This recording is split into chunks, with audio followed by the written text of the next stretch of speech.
ንጉስ ስለቆመ ኳስ ጥገኛ ብሎ ሲያወሩ እየሰማው ነው። ግን አንድ ጥያቄ አለኝ። የቆመ ኳስ ምንጩ እንዴት ሊፈጠር ቻለ? ይሄን ብቻ ይመልሱልኝ ብሏል። በማጥቃት ነው። አዎ። እና ትናንት ጄሚ ኦሃራ የተባለ የቀድሞ የቶተናም ተጫዋች አርሰናል ሊጉን እያበላሸው ነው ብሏል። ያንን አስተያየት ይመስለኛል አድማጫችን የሚያነሳው። እኛም ትናንት እያነሳ ነው ነበር። አርሰናል ሊጉን እያበላሸው ነው። በቆመ ኳስ ጎል ያስቆጥራል፣ ይከላከላል፣ ጎል አስቆጥሮ ይወጣል፣ ጎሉን አስጠብቆ ይወጣል።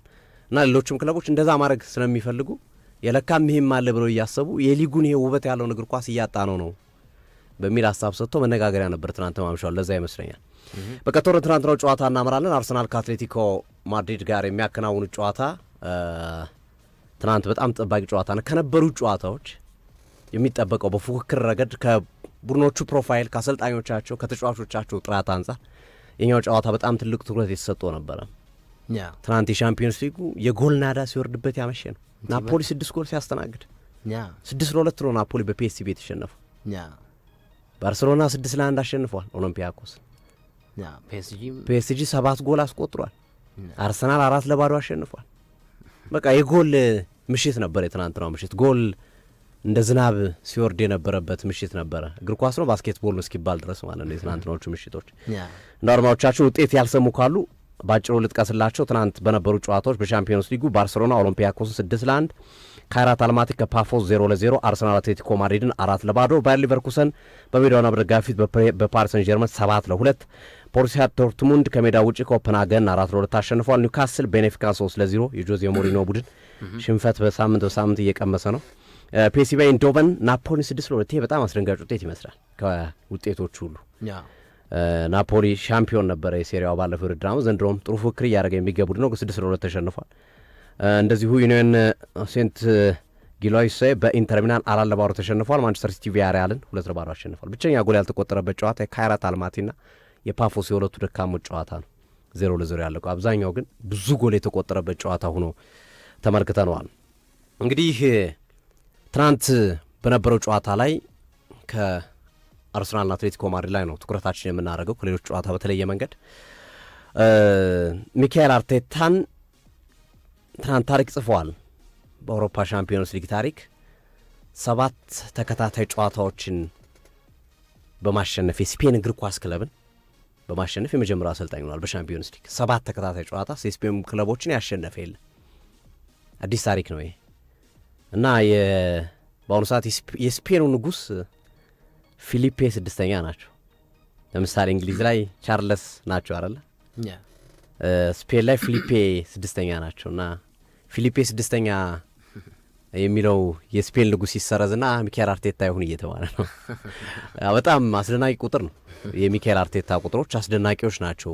ስፔን ላይ ያለው የስፔን ክለቦች ላይ ያለው የበላይነት በጣም አስደናቂ ነው። ባለፈው አመት በጣም አስፈሪ ይሆንበታል ወይም በውድድሩ በጣም ልምድ ያለውና የ15 ጊዜ ሻምፒዮን ሪያል ማድሪድ ያሸንፋቸዋል ተብሎ ሜዳቸውም ከሜዳቸውም ውጭ ሄደው አሸንፈውታል። 6 ወር ባልሞላ ጊዜ ውስጥ ደግሞ የከተማ ክለቡን አትሌቲኮ ማድሪድን አግኝተው ትናንት አፈራርሰውታል። አትሌቲኮ ማድሪድን 4-0። ለዛ ነው በጣም ትልቅ አድናቆት እየተሰጣቸው የሚገኘው። እኔ የትናንትናው ጨዋታ ላይ የጨዋታው ቀያሪ ነጥብ ለእኔ ዲክላን ራይስ ነው ብዬ ነው ማምነው። በመጀመሪያው አጋማሽ የነበረው ደካማ እንቅስቃሴ በሁለተኛው አጋማሽ ተሻሽሎ መጥቶ ነበር። መጀመሪያው አጋማሽ ላይ በማጥቃቱ ረገድ ተሳትፎ በጣም ደካማ ነበር። የድካም ስሜት ታየበት ነበረ። የምናውቀው አይነት ዲክላን ራይስ አልነበረም። ብዙ ጥያቄ ሲነሳ ነበር። እረፍት ላይ ግን ምን ኤነርጂ ወስዶ እንደመጣ አላቅም ወይ ምን ተመክሮ እንደመጣ አላቅም። ከረፍት በኋላ በደንብ በአርሰናል የአማካይ መስመር ላይ ጥሩ ተጽዕኖ ሲፈጥር ተመልክተነዋል። በነገራችን ላይ ዲክላን ራይስ የቆመ ኳስ አሲስት በማድረግ በአውሮፓ ሻምፒዮንስ ሊግ የቆሙ ኳሶች ላይ ብቻ አሲስት በማድረግ ብዙ አሲስት በማድረግ ሁለተኛው ተጫዋች ነው። 2 ዓመት ነው የተሳተፈው 2023-24 እና 2024-25 ከዛ ዘንድሮ ነው አርሰናል። በእነዚህ ጥቂት ዓመታቶች ግን ብዙ አሲስቶችን ከቆመ ኳስ በማድረግ ዲክላን ራይስ ሁለተኛ ነው። 10 አሲስቶችን አድርጓል። አንደኛው ሃካን ቻናሎግሉ ነው። ረጅም ዓመት በሻምፒዮንስ ሊግ የተሳተፈ ተጫዋች ነው ቱርካዊ። በተለያዩ አጋጣሚዎች እሱ 11 አሲስት ነው ያለው።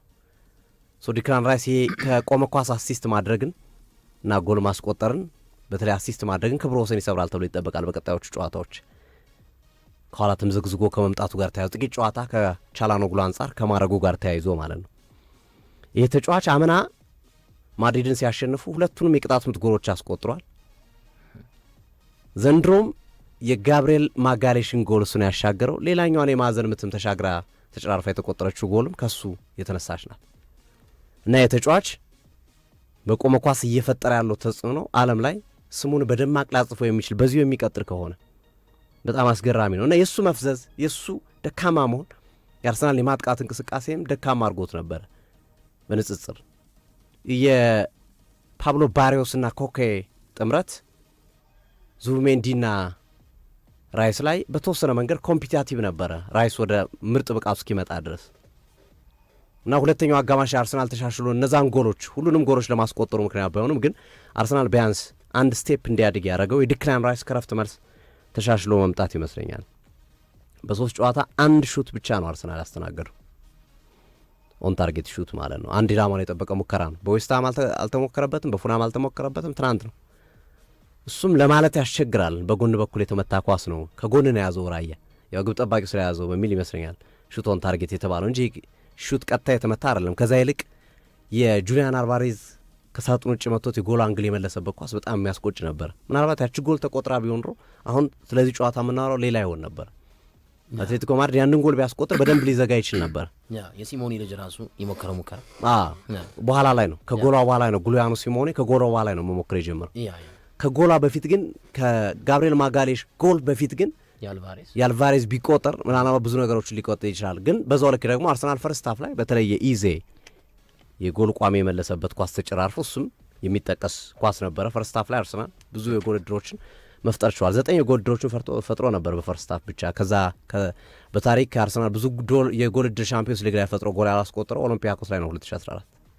ከዛ በኋላ ብዙ ዕድል የፈጠረበት ጨዋታ ነው ጎል ሳያስቆጥር የመጀመሪያው አጋማሽ እና እንግዲህ በጣም በሚያስገርም ሁኔታ ትናንት ነው በቀደም 8 ጎል እያልን ነበር አይደል? አርሰናል በ11 ጨዋታ 8 የቆመ ኳስ ጎሎችን አስቆጥሯል እያልን ነበርና አንድ ጨዋታ ሲጨምር ግን 2 የቆመ ኳስ ጨመረና በ12 ጨዋታ 10 የቆመ ኳስ ጎል አርሰናል አስቆጥሯል። ከቆመ ኳስ ከቅጣት ምትም ሊሆን ይችላል፣ ከማዕዘን ምትም ሊሆን ይችላል። ይሄ አውሮፓ ላይ የትኛውም ክለብ በዚህ ልክ አላስቆጠረም። በቃ ዲፔንዴብል ነው አላ በቆመ ኳስ አርሰናል የቆመ ኳስ አንዱ የመፍትሄ አቅጣጫው ብቻ ሳይሆን የቡድኑ ዲኤንኤ ሆኗል። ኒኮላስ ጆቨር የሚሰሩ ስራዎች ማለት ነው።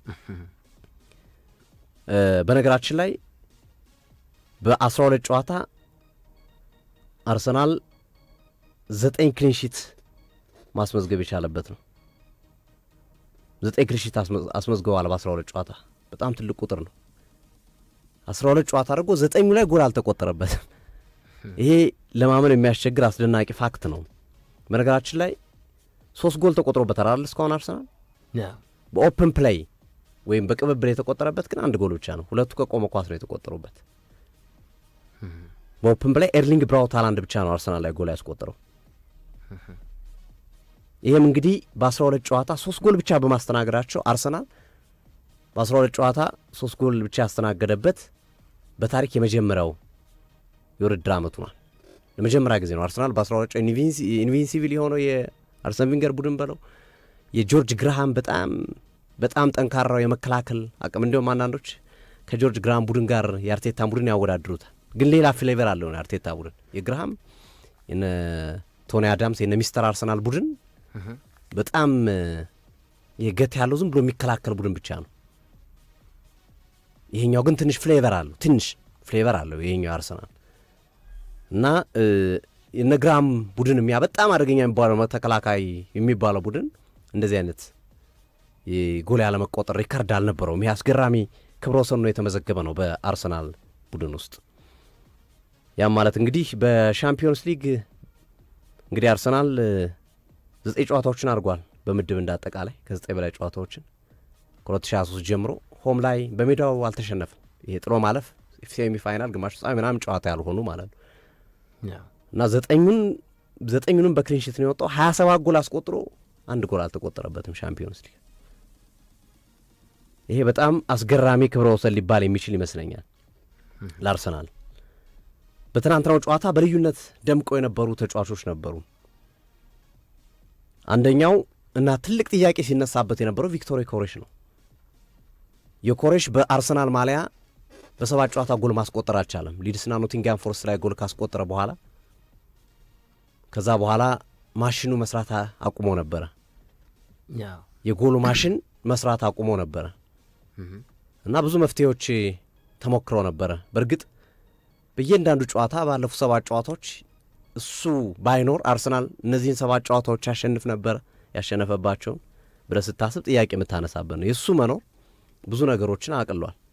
በተለይ መከላከሉንም በተጨማሪ ለጓደኞቹን ፍሪደም መስጠቱንም አድቫንቴጅ የሰጠበትን ሂደት በተደጋጋሚ እናያለን። እኔ ጎል ባያስቆጥርም በእርግጥ ለአንድ አጥቂ እኔ ጎል ኦክሲጅን ነው ብዬ ነው ማስበው። ላይክ እንደ ኦክሲጅን ነው ጎል ማስቆጠር ነው ስራ፣ ሌላ አይደለም ስራ እንደ አንድ አጥቂ። ግን የኮሬሽ ግን አዲስ ነገር በእግር ኳሱ እያመጣ ያለ ይመስለኛል።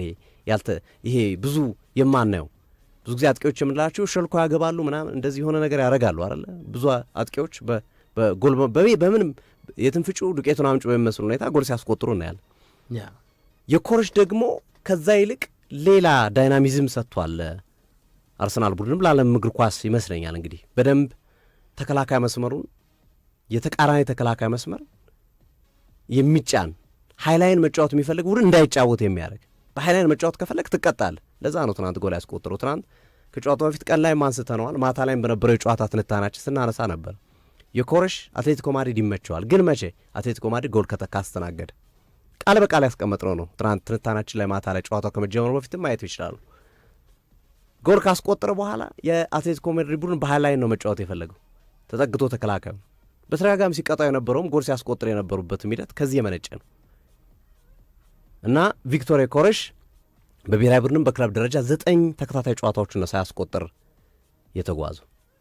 አሉቲ የምታነሳው ነገር ነበረ፣ ትንሽ ቡድን ላይ ነው እሱ የሚያስቆጥረው፣ እነ ፖርቶ ላይ እኮ አያስቆጥርም፣ እነ ቤኔፊካ እኮ አያስቆጥርም ነበረ የሚል ሀሳብ ታነሳ። ፋክት ነው ባይዘው ያነሳው እና ትናንት ግን ትልቅ ቡድን ላይ ያስቆጥሯል። ሁለት በአንድ ድንጋይ ሁለት ወፍ የሚባለው ነው። ጎልም አስቆጥሯል፣ 2 ጎሎች። በዛ ላይ የሚታማበትን ትልልቅ ቡድኖች ላይ ጎል አያስቆጥርም የሚለውን ሀሜት የቀረፈ ጎል ነው ማስቆጠር የቻለው እና ከጨዋታው በኋላ የጨዋታው ኮከብ ብሎ ሸልሞታል። ልክ ለኔ የጨዋታው ኮከብ ጋብርኤል ማጋሌሽ ነው። እንግዲህ ስነ ልቦናውን ይበልጥ ከፍ እንዲያደርግ ከሆነ አይዶ ነው አላቅም፣ ግን የጨዋታው ኮከብ ብዬ የማነሳው በትናንትናው ጨዋታ ላይ ጋብርኤል ማጋሌሽ ነው። 2 ሙቭመንቶች ናቸው ይህንን ጨዋታ የወሰኑት። አንዱ የዲክላን ራይስ በጨዋታው ላይ እያደገ መምጣት ራሱን ማግኘት በሁለተኛው አጋማሽ፣ ሁለተኛው ድንገተኛ የጋብርኤል ማጋሌሽ ጎል፣ ያቺ በግንባር ያስቆጠራ ጎል ሁሉን ነገር ቀይረዋለች፣ ረባበሸቻቸው። አትሌቲኮ ማድሪድ ከተፈጥሮ ወጣ፣ ከባህሪው ወጣ አትሌቲኮ ማድሪድ። ይሄ ለአርሰናል ምቹ ነገርን የፈጠረ ይመስለኛል እና የኮሬሽ ከጨዋታው በኋላ ማን ኦፍ ዘ ማች ተብሎ ሁሌም የጨዋታ ኮከብ ሲሆን ትጠይቃለህ ሚዲያ ላይ እና ስጠይቀው የነበረው ካራጋር ነው። 14 ቁጥሩ ምን እንደሆነ ታውቃለህ ብሎ ነው የጠየቀው። ካራጋር ነገር ይመስላል ጥያቄ እና ጄሚ ካራጋር እንደዛ ብሎ ሲጠይቀውም ብሎ ነው የመሰለ የመለሰለላ ካራጋር እኔ 14 ቁጥር ስጡኝ፣ 9 ቁጥር ስጡኝ፣ 10 ቁጥር ስጡኝ ብዬ አይደለም ቁጥሩን የወሰድኩት። በአጋጣሚ ክፍት የነበረው ቁጥር እሱ ነበረ፣ አርሰናሎች ሰጡኝ፣ ተቀበልኩኝ ብሎ ነው የመለሰው። እዛው ላይ አብሮት የነበረው ቴሪ ዳንኤል ሆነሪ ነበረ እና ቴሪ ዳንኤል ሆነሪ ምንድን ነው ያለው? ጉዳዩ ቀበል አረገና የካራጋርን ጥያቄ እንደመለሰለት የኮርሽ ይሄ 14 ቁጥር የኔ አይደለም የአርሰናል ነው ቁጥሩ የኔ አይደለም የግሌ ቁጥር አይደለም ቁጥሩ የአርሰናል ነውና መብት ነው መጠቀም 14 ቁጥርን። እንዲሁም ስልክን ታስቀምጥልኛለህ ብዙ የምናወራቸው ነገሮች አለ ብሎ ነው ኮንቨርሴሽናቸውን ወይም ደግሞ ውይይታቸውን ያጠናቀቁትና ይሄ ቀላል ነገር አይደለም ለየኮርሽ የሚሰጠው የራስ መተማመን። ቴሪ ዳንኤል ሆኖ ይደውልልሃለሁ እስከ ማለት ድረስ ወይም እናወራለን ብዙ ነገር ማለት ያው ሊረዳው ይፈልጋል ማለት ነው፣ በብዙ ነገሮች ሊያግዘው ይፈልጋል ማለት ነው እና የተጫዋቹን የውድድር ዓመቱን እንቅስቃሴ የሚወስን ጎሎች ናቸው፣ ጥሩ ጎሎች ናቸው። በስነ ልቦና የሚያነቃቃ ነው። ተጫዋች ሁሉም ነገር አለው፣ ጎል ማስቆጠር ያልቻለ ነበር። አንዳንዴ እድሎች ለምሳሌ የሆነ ጨዋታ ላይ ማርቲኔሊ ያስቆጠራ ጎል እሱ ጨርሶ እንደዛ ለፍቶ የመታትን ኳስ ተከላካዮቹን 2 ተከላካይ ጥሎ የመታው ኳስ የጎል ቋሚ መለሰው ያገባው ማርቲኔሊ ቻንስ ነው። እንዲህ አይነት ነገሮችን ትመለከት ነበር። ካለመልፋት ካለመድከም ወይም ከቸልተኝነት የመጣ ሳይሆን በአብዛኛው እድለኛ ያልሆነባቸው ጨዋታዎች ነበሩ ጎል ያላስቆጠረባቸው የኮርሽ እና ወደ ጎል ማስቆጠር ስትመጣ ይበልጥ ስነ ልቦና ከፍ የሚል ይመስለኛል። ጋብርኤል ማጋሌሽን በሚመለከት ላነሳው የምወደው ማጋሌሽ በነገራችን ላይ ከ2020 ጀምሮ 22 ጎሎችን አስቆጥሯል ከቆመ ኳስ አጥቂ ተጫዋቹ ነው። በአውሮፓ 170-80 ሚሊዮን ፓውንድ የሚከፈላቸው ተጫዋቾች ሆነው ባለፉት 4 ዓመታት ይህን ያህል ጎል ያላስቆጠሩ ተጫዋቾች አሉ። ብዙ ገንዘብ የወጣባቸው ሆኖ ማለት ነው። ከተከላካይ እየተነሳ ነው እሱ እነዚህን ጎሎች የሚያስቆጥሩ። ወሳኝ ኒውካስል ላይ ምናልባት አርሰናል ዘንድሮ የፕሪሚየር ሊጉን ዋንጫ ይወስዳል ተብሎ ይታሰባል። ያንን ዋንጫ የሚያነሳ ከሆነ አንዱ አርሰናል ዋንጫ ያነሳበት 3 ነጥብ ተብሎ የሚታመነው የኒውካስል የሴንት ጄምስ ፓርክ ውጤት ነው። ይህን ደግሞ ጋብሪኤል ማጋሌሽ ነው ወደ ጨዋታ የመለሳቸው 1-1 ያደረጋቸው በግንባር ኳስ። በጣም አስደናቂ ኳስ ነበር የገጨው። ትናንትም አትሌቲኮ ማድሪድ እንደዛ በዘጋበትና ለ57 ደቂቃ ያህል አርሰናል ጎል ማስቆጠር ባልቻለበት ጨዋታ ላይ እሱ ነው መጀመሪያ ግንቡን የሰነጠቀው። ልክ ነው። ግንቡ እንዲሰነጣጠቅ ያደረገው እሱ ነው። ከዛ በኋላ ነው ሌሎቹ ያፈረሱት። እና ልዩ ቀን ነበረ ለጋብሪኤል ማጋሌሽ። ይሄ ተጫዋች አርሰናሎች ከጉዳት መጠበቅ ይኖርባቸዋል በተሻለ አቅም። ለውድድር ዓመቱ በጣም ወሳኝ ተጫዋቻቸው ነው ጋብሪኤል ማጋሌሽ። በየትኛውም ቦታ ባጠናቀቁ ሻምፒዮንስ ሊግን ቢበሉ ፕሪሚየር ሊግንም ቢያነሱ ሁሉንም ቢያሳኩ ይህ ተጫዋች በጣም ወሳኝ ተጫዋቻቸው ነው። ትናንትም ለዛ ነው ቀይረው ያስወጡት። ሞስኬራን ራስ ጎል ካስቆጠሩ በኋላ መቆጠብ ፈለጉ እና ትናንት ሚካኤል አርቴታ በአብዛኛው ብቻ ሳይሆን በ100% የሚባለው መንገድ ከእቅዳቸው በላይ ነው። 4-0 ክሊንሺት፣ 4 ጎል፣ ተጫዋቾቻቸውን ቀይረዋል፣ አሳርፈዋል። ለክሪስታል ፓላሱ ፍልሚያ የሚፈልጓቸውን ወደ 5 ተጫዋች አስወጥቷል። ቲምበር ወጥቷል፣ ማጋሌሽ ወጥቷል፣ ዙቢሜንዲ ወጥቷል፣ የኮሬሽን አስወጥተዋል፣ ኢዜን አሳርፈዋል። እነዚህ ሁሉ ወሳኝ ተጫዋቾቻቸውን ከ4 ጎሎች በኋላ አሳርፈዋል። በነገራችን ላይ አትሌቲኮ ማድሪድ በታሪኩ ለመጀመሪያ ጊዜ ነው በቃ ከተመሰረተ ጀምሮ በ13 ደቂቃዎች ውስጥ 4 ጎል ሲያስተናግድ ለመጀመሪያ ጊዜ በታሪኩ በ13 ደቂቃ ውስጥ በጣም ያውም በጣም በቃ ከባዱ ተከላካይ ዓለም ላይ በቃ አለ የሚባለው ቡድን እኮ ነው በ13 ደቂቃ ድንገት የፈራረሰባቸው። የቃቃ ቤት ነው የመሰለው። ማድሪድ ከብዶታል እኮ ማድሪድ እንዴት እንዳሸነፈው አይተናል እኮ 5-2 ታዲያ ኢንትራክት ፍራንክፈርትን 5-1 አሸንፏል። 5-2 5-1 እያሸነፈ የመጣ ቡድን ነው ትናንት እንደዚህ አይነት ጉድ ውስጥ የገባው። እና በትናንትናው ጨዋታ ላይ ልዩነት የፈጠሩ ተጫዋቾች ጋብሪኤል ማርቲኔሊ መነሳት አለበት። ማርቲኔሊ በቃ ሻምፒዮንስ ሊግ ተጫዋች ነዋል። እኔ ከዚህ በኋላ ሚካኤል አርቴታ በፕሪሚየር ሊጉ በቋሚነት የሚያስጀምሩት አይመስለኝም። ሻምፒዮንስ ሊግ ላይ ግን ካለሱ በሻምፒዮንስ ሊግ ጨዋታዎች በቋሚነት እሱን ካልተጠቀሙ የሚገቡ አይመስለኝም። ከዚህ በኋላ ማድሪድ ላይ በደርሶ መልስ እንደገና አትሌቲክ ቢልባኦ ላይ ያውን በተቸገሩበት ጨዋታ ላይ ተቀይሮ ገብቶ ጎል አስቆጥሮላቸዋል። ትናንት ጎል አስቆጥሯል። በቃ በእያንዳንዱ ጨዋታ በሻምፒዮንስ ሊግ ጎል እያስቆጠረ ነው ማርቲኔሊ። ሻምፒዮንስ ሊግ በጣም ተመችቶታል። ትናንት እያነሳውን ነበር። አንዳንድ ተጫዋቾች አሉ፣ የብሔራዊ ቡድን ተጫዋቾች አሉ። አንዳንድ ተጫዋቾች ክለብ ላይ ጥፍት ብለው ብሔራዊ ቡድን ላይ በጣም የሚገርም የሚሆኑ ብሔራዊ ቡድን ላይ ጠፍቶ ክለብ ላይ ድንቅ የሚሆኑ ተጫዋቾች አሉ። ዓለም ዋንጫ ላይ የምታያቸው ተጫዋቾች አሉ። እንዲህ ብቻ እንደ ውድድሩ ባህሪ የሚቀያየሩ አሉ እና ማርቲኔሊ የሻምፒዮንስ ሊግ ተጫዋች እንደሆነ ራሱን እያሳየ ነው ለሚካኤል አርቴታ። ዙቢሜንዲ ልዩ ነበረ ትናንት። 100% ነበረ ዲዩሎቹ፣ 100% ነበሩ ታክሎቹ። ከ90 በላይ ኳሶችን አስተላልፏል ለጓደኞቹ፣ አጭርና ረጅም ኳሶችን። ይሄ እንደነ ቪቲኒያ እንደነ ፔድሪ አይነት ተጫዋች እንደሆነ ብቃቱ በዛ ደረጃ እንዲሁም እሱ ትናንት ጋዜጣዊ መግለጫ በነበረው ፕሮግራም ላይ ጥሩ ነኝ ግን ገና አልተመለከታችሁኝም፣ ምርጡን ዙቢሜንዲ ገና አልተመለከታችሁትም ሲል ነበር ትናንት ከጨዋታው በፊት።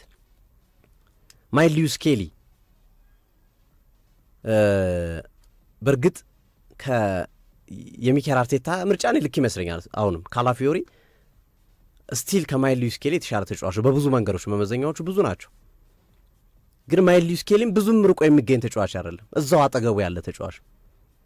ይሄ ከጣት ቅጣት የማበላለጥ ስሜት ካልሆነ በስተቀረ ተመሳሳይ ብቃት ያላቸው ተጫዋቾች ናቸው እና ትናንት ያስቆጠራ ጎል ማነው አሲስት ያደረጋ ጎል ማይልስ ሉዊስ ስኬሊ አሲስት ሲያደርግ፣ በነገራችን ላይ ቁጥንትሮችን አይታችኋቸው ከሆነ መስመሩን የሚሰራ መስመር አለ አይደል? ይሄ ታክቲካል አናሊሲስ ሲሰራ 3ቱ ተከላካዮች ወደ የኮሬሽ በመሳባቸው ነው ኳሱ ለየኮሬሽ ይሰጣል ብለው ወደ የኮሬሽ በመሄዳቸው ለጋብሪኤል ማርቲኔሊ ክፍት ሆነለት ቦታ። 3ቱም የኮሬሽን ለማያዝ ሲሮጡ ነበር። ሙቭመንታቸው ወደ የኮሬሽ ነበር የሚያሳዩ 3ቱም ተጫዋቾች። ማርቲኔሊ በዛ መሃል ነጻ ሆነ። ያንን ኳስ ከማይልስ ሉዊስ ስኬሊ ያገኝ ከመሃል ሜዳ ነው ይዞባቸው ነርቶባቸው የመጣው። ይሄ ተጫዋች አርሰናል የአማካይ መስመሩንም ሊጠቀምበት የሚችል ችግር ከገጠሙ በአማካይ መስመሩ በደንብ ሊጫወት የሚችል ተጫዋች እንደሆነ በልጅነቱም የሚድፊልደር ወይም የአማካይ መስመር ተጫዋች ነው ያደገ ተጫዋች ነው ማይልስ ስኬሊ። በነገራችን ላይ ሚኬል አርቴታ ናቸው የግራ መስመር ተከላካይ ያደረጉት እንጂ እሱ የሚፈልገው ተፈጥሯዊ ቦታው የአማካይ መስመር ነው። እንግዲህ የትናንትናው ጨዋታ ለአርሰናል በሻምፒዮንስ ሊግ 100ኛ ድል ሆኖ ተመዝግቧል። ሻምፒዮንስ ሊግ ላይ 100 ድል በማሳካት እስካሁን 7 ክለቦች ናቸው እና 7ኛው ክለብ ሆኗል አርሰናል። ከእንግሊዝ 3ኛው ክለብ ሆኗል 100 ድሎችን በማሳካት። ማንቸስተር ዩናይትድ 125 ድሎችን በማሳካት ቁጥር አንዱ ክለብ ነው። ቼልሲ 102 ድሎችን በማሳካት በሻምፒዮንስ ሊግ 2ኛው ክለብ ነው። አርሰናል 100 ድሎችን አሳክቷል በሻምፒዮንስ ሊግ እግር ኳስ ማለት ነው። ምሽቶች ላይ አትሌቲኮ ማድሪድ 16 ጨዋታዎችን በሻምፒዮንስ ሊግ ከሜዳው ውጭ ተጫዋቱ 10 ተሸንፏል። ባለፉት 6 ጨዋታዎች ደግሞ 5ቱን ተሸንፏል። አዌ ላይ እየተቸገሩ ነው ያሉት። እንግሊዝ መጥተው በሊቨርፑል ተሸንፈዋል። ባለፈው ከ3 ጨዋታ 2ቱን ተሸንፏል። ሁለቱም አዌ የተጫዋታቸው ጨዋታዎችን ነው የተሸነፉት። ዲያጎ ሲሞኔ ከጨዋታው በኋላ ምን አሉ? እንዲህ አይነት ቡድን አጋጥሞኝ አያውቁም ነው ያሉት። በ13 ደቂቃ 4 ጎሎችን የሚያስቆጥር ቡድን አጋጥሞኝ አያውቅም። እንዲህ አይነት መፈራረስ በቡድኔ ውስጥ አይቼም ሰምቼም አላውቅም በነበርኩባቸው ዓመታቶች ሙሉ። ሪያል ማድሪድን ሊቨርፑልን ገጥመናል ቅድም እንዳልኩት። ይሄኛው ግን የተለየ ነው። አርሰናል በዚህ ሲዝን ከገጠምኳቸው ቡድኖች በጣም የተለየው ቡድን ነው ብለው ያነሳሉ።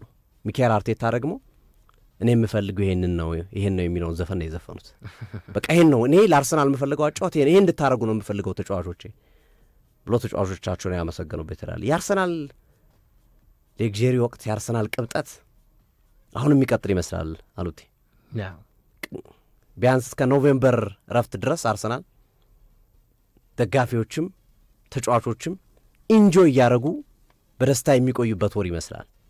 ከባድ ጨዋታ የላቸውም። ከኖቬምበር ረፍት መልስ በኋላ እነ ቶትናም እነ ቼልሲን የሚያገኙት በንጽጽር በዚህ ወር ክሪስታል ፓላስን ያገኛሉ በፕሪሚየር ሊጉ በመጪው እሑድ ቅዳሜና እሑድ በሳምንቱ መጨረሻ። በርንላይን ሰንደርላንድ ነው በፕሪሚየር ሊጉ የሚያገኙት። በሻምፒዮንስ ሊጉ ስላቪያ ፕራ ነው የሚያገኙት።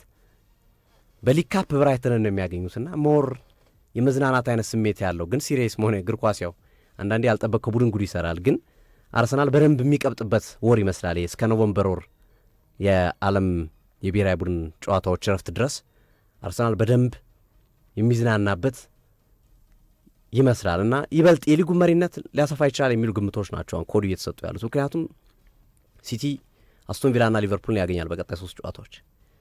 ሊቨርፑል ራሱ ሲቲና አስቶን ቪላን ያገኛል እና በዚህ መሃል በሚፈጠሩ ክፍተቶች አርሰናል ይበልጥ የሊጉ መሪነት ሊያሰፋ ይችላል ይላል ብለው እያነሱ ነው የሚገኙትና ትኩረታቸውን ግን መቀነስ የለባቸውም። ስቲል ኮንሰንትሬሽናቸውን ከፍ ማድረግ ይኖርባቸዋል። ግን የሚያስፈራ ጨዋታ በዚህ ወር የላቸውም እና አርሰናሎች የአርሰናል ደጋፊዎች ቀጣይ 4 እና 5 ጨዋታዎችን ውሃ ዳሩ ነው ጨዋታውን የሚመለከቱ ይመስለኛል። በጣም አዝናኝ ነው ሊሆንላቸው የሚችለው ያሏቸው ግጥሚያዎች አነስተኛ ከመሆናቸው ጋር ተያይዞ አሉት። ያው የትላንቱ ድል ለአርሰናል ትልቅ የሚባል ስኬት ነው። እንዳልከው 100ኛ የአውሮፓ ቻምፒዮንስ ሊግ ድሉ ሆኗል። ከአሰልጣኝ ኳሊቲ ጋር በተገናኘ ሀሳቦችን ላሳ። ለምሳሌ በዚህ ሰዓት የዓለማችን ከፍተኛ ተከፋዩ አሰልጣኝ ዲያጎ ሲሞኔ ነው። ዲያጎ ሲሞኔ በአትሌቲኮ ማድሪድ ቤት በአመት እስከ 25.9 ሚሊየን ፓውንድ ያገኛል። ይሄ በዓለማችን ቁጥር 1 አሰልጣኝ፣ ብዙ ተከፋይ አሰልጣኞች ውስጥ በግንባር ቀደምትነት የሚጠቀሰው ዲያጎ ሲሞኔ ነው። አንደኛ ደረጃ ላይ የተቀመጠው እና በአመት 25.9 ሚሊየን ፓውንድ ያገኛል ይላል። ሁለተኛ ሲሞኔ ኢንዛጊ አለ ከሂልሃል፣ ሶስተኛ ፔፕ ጋርዲዮላ፣ አራተኛ ማይክል አርቴታ 15.6 ሚሊየን ፓውንድ ያገኛል በአመት እና ምን ያህል የአሰልጣኝ ሚና ከፍተኛ እንደሆነ የትላንቱ የአርቴታ ድርጊት ታክቲካል ነገር ለዚህ ማሳያ ነው ብዬ አስባለሁ። እና ገና የሲኒየር የሚባል አሰልጣኝ አይደለም አርቴታ፣ ግን ጁኒየር የሆኑ አሰልጣኞች ውስጥ ሆኖ ትልልቅ ሲኒየር አሰልጣኞችን የሚያሸንፍ አሰልጣኝ ስለመሆኑ ማስመስከሪያ ነው። ገና 7 እና 8 ዓመት ነው በዋና አሰልጣኝነት ክለብን ሲመራ፣ ግን የዓለማችን ውዱን ተከፋይ አሰልጣኝ እያሸነፈ ነው። የዓለማችን ምርጡን አሰልጣኝን እየፈተነ እየተመለከትን እንገኛለን እና ጥፋቶቹን እያረመ ይገኛል ብዬ አስባለሁ። እርማት እየሰጠ እየሄደ ይገኛል ማይክል አርቴታ ብዬ አስባለሁ። የስኳዱ ዴብዝ ትላንትና ጥልቅ መሆኑ ማሳያ ነው። ኦዲጋርድ ተጎርቷል ወይ ብለህ ዜናውን የምትፈልገው የኦዲጋርድን ክሬቲቪቲ የኦዲጋርድን ለአማካኙ የሚሰጠውን ግልጋሎት ሜዳ ላይ አላጣ ነውም። ትላንትና አርሰናል ፉል ፓኬጅ ነበር። እንደውም ሁለተኛው አጋማሽ ላይ ተሻሽሎ በደንብ ቀርቧል። የመጀመሪያው አጋማሽ ላይ የሲሞኔ ቡድንም የመዝጋት ነገር ትመለከትበታል እንጂ ሰከንድ ሀፍ ላይ ለተቆጠሩት ጎሎችም አማካኞቹ የፈጠሩት ጫና ነው ብዬ አስባለሁ እና ይሄ የቆመ ኳስ ላይ ዲፔንድ ነው። አሁንም ያው ይሄ ጥያቄ የለውም፣ ግን የቆመ ኳሱ ራሱ ቻንሱ ክሬት እንዲደረግ የአርሰናል ማጥቃት ነው ለዚህ መነሻ የሆነው ብዬ አስባለሁ። አርሰናል አድማጫችን አስተያየት ልክ ነው።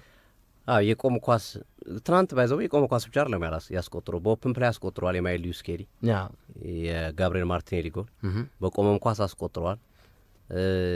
ሁሉም ይሄ ከሁሉም በየአይነት የሆኑ ጎሎች ናቸው የተቆጠሩት ትናንት። እንደው ምናልባት ጥያቄ ልታነሳ የምችለው የቪክቶር ኮሬሽ ጎሎች በእርግጥ አጥቂ ከየትኛውም ሁኔታ ማስቆጠር አለበት። ውብ አልነበሩ፣ ይሄ በጣም የሚያምሩ ምናምን አይነት የምትላቸው ጎሎች አይደሉም። ግን እሱም ካልሆነ የምታነሳው ሌላው ከሁሉም አማራጮች ጎሎች አግኝቷል እና ይሄ በቆመ ኳስ ብቻ የተወሰነ ቡድን ነው የሚለውን ሀሳብ ትንሽ የሚያለሳልስ ወይም ጥያቄውን ውድቅ የሚያደርግ ይመስላል። እና የትላንቱ ድል ጥሩ የሚባል ድል ነው። ቀጣይ በነገራችን ላይ እንደ ኦፕታ የትላንት ጨዋታዎች ከመደረጋቸው በፊት ኦፕታ የዘንድሮውን ዓመት የቻምፒዮንስ ሊግ ዋንጫ አርሰናል ያሸንፋል የሚል ድምዳሜ አቅርቧል። ሰርቬይ አድርጎ 19.78 በመቶ የዘንድሮ ዓመት የአውሮፓ ቻምፒዮንስ ሊግ ዋንጫ ወደ አርሰናል ያጋደለ ይመስላል ብለዋል። ከትላንቱ ጨዋታ በፊት ነው ይህንን ሀሳብ ይህንን መረጃ ይህንን ሰርቬይ ይህንን ኩዌስችነር ተደራሽ ያደረገው እና ከትላንቱ ጨዋታ በኋላ ደግሞ አትሌቲኮ ማድሪድ ላይ 4 ጎል ሲያስቆጥር ደግሞ የማሸነፍ ቻምፒዮንስ ሊጉን የማግኘት የኦፕታ ንጻሬ ከፍ እያለ ይመጣል ማሳያ ነው ብዬ አስባለሁ። ባርሴሎና፣ ፓሪስ ሰን ዠርሜን፣ ባየር ሙኒክ እና አርሰናል እኔም በዘንድሮ ዓመት በአውሮፓ ቻምፒዮንስ ሊግ ዋንጫውን ሊያሳኩ ይችላሉ ብዬ ከምጠብቀባቸው ክለቦች መካከል ናቸው። አሁንም 2 ክለቦች በተደረጉ የአውሮፓ ቻምፒዮንስ ሊግ ጨዋታዎች ግባቸው አልተደፈረም። ኢንተር ሚላንና አርሰናል። ትላንት ኢንተር ሚላንም አሸንፏል፣ ጎል አላስተናገደም። አርሰናልም ጎል አሸንፏል፣ ጎል አላስተናገደም። ግን የገጠመው ደግሞ አትሌቲኮ ማድሪድን ትልቁን ክለብ ነው። በጣም ጎል ለማስቆጠር የምትቸገርበት ቡድን አትሌቲኮ ማድሪድ። እነ ኪሊያን ምባፔ እነ ቪኒ ጁኒየር ጎል ማስቆጠር ሲሳናቸው ተመልክተናል። ውጤት ለመቀልበስ ያደረጓቸው ሙከራዎች ሲከሽፉ ተመልክተናል። ግን ትላንት የአርሰናል የመከላከል አቅም የአርሰናል ገብርኤል ማጋሌሽ ትላንትና እኮ ጎል አስቆጥሮም እኮ የሚከላከልበት መንገድ ራሱ አስደናቂ እኮ ነው። ወዲያው አስቆጠረ። ከዛ በኋላ ደግሞ አርሰናል ለጫና ሲፈጠር ደግሞ ክሊራንሱ የኤሪያል ዱዌል ሆኑ በጣም የሚደነቅ እንደሆነ ማሳያ ነው። ሮቴሽን ሰጥተዋል ብዬ አስባለሁ። 2 ተጫዋቾችን ለውጥ አድርገዋል። በዋናነት ቅድም ሶፊያ አንስቶታል፣ የሪካርዶ ካላፊዮሪ ተጫዋቹን ከጉዳት የመጠበቅ ነገር ይመስላል። ግን ሉዊስ ስኬሊም ደግሞ ገብቶ አላሳፈረውም አርቴታን ብዬ አስባለሁ። ጥሩ እንቅስቃሴ አድርጓል ብዬ አምናለሁ። እንዳልከው ከባዱ ጨዋታ ከዚህ በኋላ ኖቬምበር ላይ ቶትንሃምን የሚያስተናግዱበት ጨዋታ ይሆናል ብዬ አምናለሁ።